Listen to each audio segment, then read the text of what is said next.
All right, so today we're going to talk about legacy content. That's at least what I call it. I've heard it called pillar content, but really how I summarize it is a single entry point or authoritative state or a destination to send people to. So let me summarize like this. Content without a next step or destination is just noise. And that's the last thing that we want to be doing for our customers is creating noise. See, as customers are on their customer journey, which I'll talk about in another episode or somewhere else, is they're taking a conscious and a subconscious customer journey. Now, consciously, people know they're on a journey. They see content, they know it leads somewhere. Subconsciously, they don't realize the stages most of the time. And one of the most important stages is the middle stage, which is safety. And this is where customers are literally collecting evidential touch points to feel safe enough to make a commitment to you, to give their credit card to you, to give their money to you, to give their attention to you, right?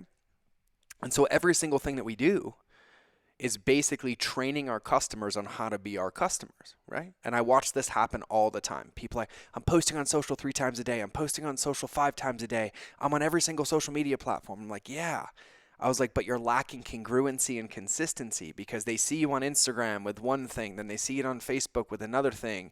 There's incongruent calls to action. There's inconsistent calls to action. There's nowhere for them to go. There's not a single entry point, and it's literally confusing people while literally standing there saying, hey, I'm making this content because I want to bring you on a journey, right? But people are not listening to the words that you say or reading the words in your captions to make a decision. What they're basing their decisions on is how they feel. Because all decisions, especially in digital marketing, are emotionally based. Now, there might be logic to determine if I click through or I do not, but the final decision is emotional. A lot of people based on how they feel without realizing it. And so when we think about legacy content, what we're really thinking about is building a lighthouse, right? And I say this all the time, and it's going to sound like a broken record. What a lighthouse is you planting it down and ensuring that when that lighthouse is planted, that all the light that comes out of the top of it leads to one place. Now, it could be a long form video on YouTube, right? You could have a 30-minute video on YouTube that's like, this is the best of the best of the best that I have to offer. And then in the description, in the caption, and in the video, you're like, and if you want more, you can give me your email address here or buy this product, right? So that YouTube video would serve as a lighthouse or a piece of legacy content. Then you could go make 150 social media posts off that one YouTube video. But here's the difference. You're either taking content from that YouTube video and posting it on Instagram with a call to action like, hey, I want you to watch this part of my free training. I want you to do it. And then leave me a comment when you're done so I can support you. Or now that you're done, right? Because then you respond, hey, good job. And if you want the rest of it, you can click here. Or you can create content telling them that this is part of a bigger video. They can watch this part as a standalone, or if they want the whole thing, it can lead back to that YouTube video. But that YouTube video serves as a central location. And you'll notice how I said in the description, you'll have the option to basically give me your email address or to buy a product, right? And so there's only 4 types of customer journeys that exist. And I call these the 4 paths to the pier, right? There's people that can buy, opt in, learn more, or leave. And your job is to solve for all of them. So in that YouTube video, if they're watching that video, and they leave, well, you've solved for that. If they're watching that video and they want to learn more, they can click in the description to maybe other related content or stuff on your channel. They want to opt in, there's a place for them to do that. They can subscribe to your channel, they can go to a Facebook group, they can give you their email, or if they want to buy, there's an option. So then let's take that to the blogging side. Let's say you want a piece of legacy content and literally the 3 biggest mistakes entrepreneurs make when doing social media. And there's this amazing article, right? And you literally lay it out step by step by step. And on this post, you literally have other related content that's linked to it, right? You have an opt-in that gives them the 5-day process to doing social media correctly to scale their business. Well, that would be your opt-in. Of course, there's probably mentioned in there to buy your social media course. So when that post is done, you can take that one post and you can go talk for 100 days straight about all the aspects of social media, how to do Instagram right, how to do hashtags right, how to do YouTube right, how to do Facebook right. And then all of your calls to action are either to keep your customers where they are on the platform you're sharing and go deep, get into the comments, give them a win, play the reciprocity game, and then take them on a journey. or guide them back to that one place so that that point they basically enter Grand Central Station where you come in and it's open, but by midnight you have to choose a place or you get kicked out. And they can come in, and if they're ready, they can buy. If they want some accountability, they'll opt in. If they want more content to get some more evidential touch points of safety, well, they'll click around, find some, and if you're congruent with all of these different things, you now have taken people on a journey. I watch entrepreneurs, influencers, business owners do this all the time. They'll be talking about 15 different things on 7 different social platforms and sending everybody to 85 different places. And they wonder why it's so hard to be in a relationship with their customers or to get data or to take them on a journey. Because our job as business owners and entrepreneurs is to own and control the journey. Our job is to be the masters of time and space. And so when we create content, we have to know the next 10 to 30 touch points that our customers have to take to achieve their goal, or else we're just making noise. And here's the worst part. We're actually pushing them further away from their goals, which is creating what's called reactance, which makes people defensive, because then they're getting into, why am I consuming this content? I'm not getting results. They start creating objections that didn't exist, and then they turn into an anti-marketing machine simply because they weren't properly led. And I say this all the time.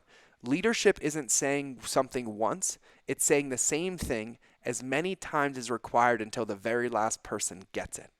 And that's how I look at it. And so when you think about your social media, when you think about your posting, your paid media, and legacy content in general, what you're really thinking about is what is the one place, right? The quote unquote, if you could see me, my air quotes, the funnel. A funnel isn't a sales page to a boom, boom, boom, to a boom, boom, boom, to 85 upsells that, completely destroy your business and reputation. It's a journey.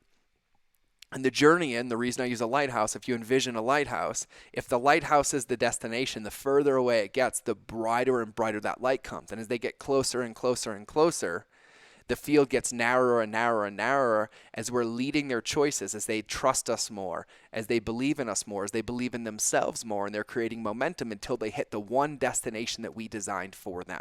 So if you're posting content, if you're posting social, if you're making noise without a very clear destination in your mind that at least you know about, you're already losing. Now the bonus is you know the destination. You tell people that they're going to that destination and you're going to help them get there, which kind of gives them a North Star and a check-in so they don't feel overwhelmed and they get into momentum. And you guide people on that journey in a very, very clear state, right? And so that is the definition for me of legacy content. Now, a little bit of a caveat here is another definition that I use is that you also want to make sure that what you're creating, the content that you're creating is evergreen, right? If you're creating content without a destination or content that can only be used once, 99% of the time it's a liability. And if you do nothing but create liabilities in your business or in your marketing, you're not going to have a business. We need to be in the game of creating assets.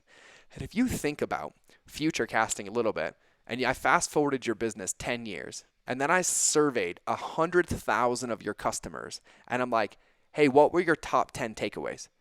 Of 100,000 customers, over 80% of them would all have the same 10 takeaways.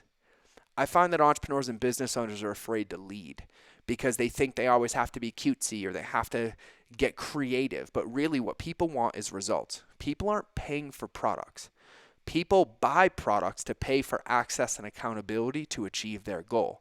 And so you need to be very clear, meticulous, and intentional about what you create, why you create it, to have congruency and simplicity in the brand. So when somebody sees your light out of your lighthouse, they recognize the pattern and the color and they know it's yours, which is going to allow them to feel safe because you're being consistent, you're being congruent, and you're bringing them on a journey until they achieve their desired after state. And so now my question for you is, where can you get tight? Where can you be congruent? Where can you simplify your messaging? Where can you build destinations for people, right? It could be a long-form YouTube video. It could be a landing page. It could be a blog post. It could be a Facebook group. It could be a long Facebook Live. But really what you need to do as a leader, because if you're listening to this or if you're watching this, you're a leader, which is why you're consuming it. Leadership means that you are guiding people on a path, not you are allowing people to choose their own path. And so marketing works when people respond to the message, they feel the message, and they have a very clear next step to take to move one step closer to their goal. And that is how you're going to win.